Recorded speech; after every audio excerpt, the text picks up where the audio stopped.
Thanks, Jenna. Bartley Kives from the Winnipeg Free Press joining us now with the latest on the campaign trail. We're now less than a month away officially. Yeah, just 4 weeks from today. And on Monday, something big happened, or maybe not so much, depending on what your thoughts are, about the endorsement of Judy Washley-Lees. Is this influential in the campaign? It is and it isn't. The firefighters like to say it is. United Firefighters of Winnipeg endorsing Judy Washley-Lees. They endorsed Sam Cates versus Judy Washley-Lees in 2010.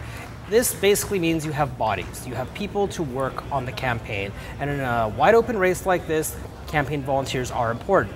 However, it's not that like any individual union that endorses a candidate automatically has that candidate win. Sam Cates, of course, did win in wide open races before. Some UFFW candidates do not win, so it's symbolic. This year there seems to be a larger chorus of individuals sort of saying, okay, wait a second, these union endorsements, what do they mean? Do they tie individual candidates to commitments? Do they suggest to them that maybe they won't be conducting any layoffs, or you know, when Canadian Union of Public Employees endorses, or the Winnipeg Labour Council rather endorses a candidate, the belief is that they'll be more labor friendly. When it comes to the firefighters and the Winnipeg Police Service, Winnipeg Police Association, the city doesn't actually have complete control over how their contracts are set. They go to arbitration if there's a dispute, and it's a little bit out of council's hands well, it is out of council's hands what they get in terms of an increase or any other kind of labor conditions, because this is set by an arbitrator and not by council itself. The police and the firefighters can't strike. So there are these, yes, this is significant. Is this a defining moment of the election? Oh, no. Okay, let's talk about council and some of the members on council that are seeking re-election and are making a whole lot of these kind of happy community announcements this week. Yeah, in the last week we've seen Councillor Pack the Can at Point Douglas make 2 announcements, and Councillor Burwadi $500,000 for a park in North Kildonan.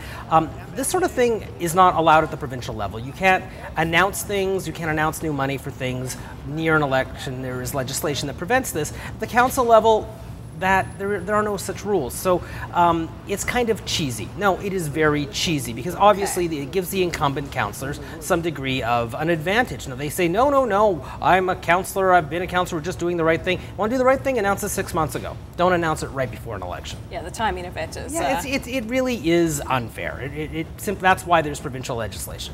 Okay, do you think that would ever become something in the city? Or? You know what, probably not, because, there are so many things governing the way the city of Winnipeg works that there is a laundry list of reforms the city would have for the province. I'm assuming a new mayor is going to come up with it, but once you're in power, all of a sudden the incumbency rules, or the rules that are to your advantage, don't seem so bad. I mean, you always hear the same thing in the federal government. We're going to change you know what?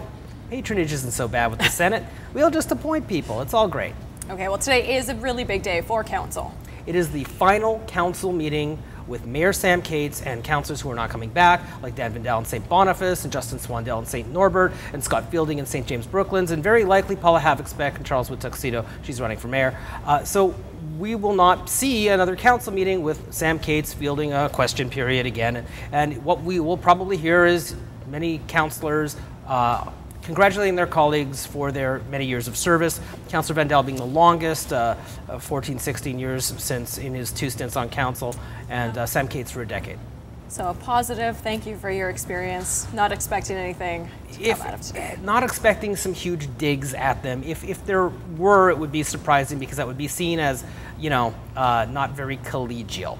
Okay, well, thanks, Bartley, and we'll have Bartley back next Wednesday at this very same time, and every Wednesday leading up to the big election, October 22nd, to cover the latest in the campaign. Thank you so much. You're stuck with me. Yeah, we like it. We'll take you. More B2 coming up. Stick with us.